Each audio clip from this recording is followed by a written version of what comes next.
लोग demand curve के लिए पढ़ेंगे। उसमें पहले वाला ओल्ड एंड न्यू बायर्स।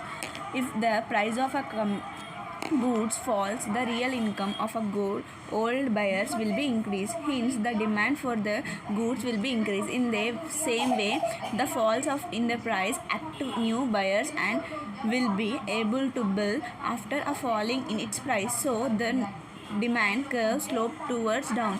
इसका मतलब कि जो ओल्ड बायर्स रहते हैं उनको मार्केट पे पूरा मालूम रहता है, जो प्राइस कितना है वो पूरा, उसके लिए वो सभी लोग मालूम रहता। अगर वही प्राइस फॉल हो गया तो ओल्ड बायर्स को कैसा भी मालूम रहता ना, उसका प्राइस कम हो गया तो वो भी लेते हैं और न्यू बायर्स को भी वो लेना चाहिए।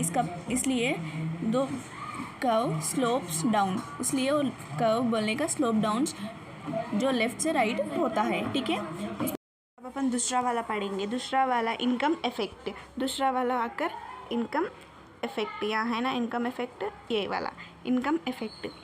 Falls in price of a commodity, the real income of its consuming increase. The increase in real income encourages demand for the commodity with reducing price. The increase in demand on account of increasing in real income is known as income effect. इसके लिए अपन पहले real income के बारे में मालूम कर लेंगे। ठीक है, रियल इनकम क्या है बोलने का अपन पहले मालूम कर। रियल इनकम जो एक एक्स कम्युनिटी है ना, वो x community for example 20 rupees वो डिक्रीज़ होकर 15 रुपीज़ में आ गया, तो इसमें बचे से 5 रुपीज़ अपन को रियल इनकम है। ठीक है, रियल इनकम है, उसको अपन रियल इनकम कहते हैं। कब तो अपन को रियल इनकम इंक्रीज़ होता और डिमांड भी लो होता, उसको अपन इनकम इफेक्ट कहते हैं। ठीक है, दो भी इक्वल, इनकम इक्वल रहना और इसका डिमांड भी बढ़ना, दो भी इंक्रीज़ में रही है तो वो इनकम इफेक्ट कहते हैं। अब तीसरा वाला आकर सब्स्टिट्यूट इफेक्ट, इसके बारे में अब अपन पढ़ेंगे। When the price of commodity falls, it will become relative compare than its substitution. The increasing in demand on accounts of increasing in real income is known as income effect. अपन पहले income के बारे में बोलेंगे। Income already इधर complete हो गया है।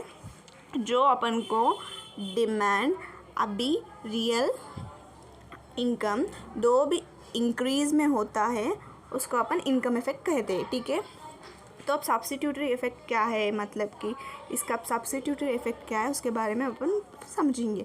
जो if commodity when price of commodity falls, तब एक प्राइस ऑफ कमोडिटी फॉल्स होगा तो इट्स बिकम रिलेटिव कंपेरेबिलिटी। बोल तो अगर दो एक्स और वाई गुड है, ये 5 रुपीज़ और ये 10 रुपीज़ है।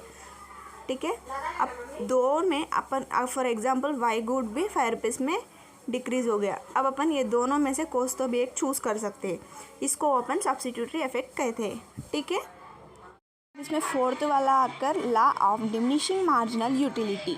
ठीक है, मैं फिर बोलूँगी law of diminishing marginal utility. ठीक है, इसमें according to this law if consume goes on consuming more units of the community, the additional units goes on diminishing therefore the consumer prefer to buy at a low price. As a result, the demand curve has a negative slope. इससे पहले अपन इस meaning को समझेंगे। किसके लिए diminishing का मतलब for example Y consumer एक 5 एप्पल्स को नॉन स्टॉप खा रहा है, ऐसे खाते रहा। ठीक है, तब इसका 5th वाला एप्पल आया तो उसका सेटिस्फैक्शन बहुत डिमिनिशिंग, मतलब कि अभी वो उसके बाद में अभी एप्पल नहीं खा सकता, वैसा उसका सेटिस्फैक्शन है, उसको अपन डिमिनिशिंग कहते हैं। ठीक है, उसको अपन डिमिनिशिंग कहते हैं।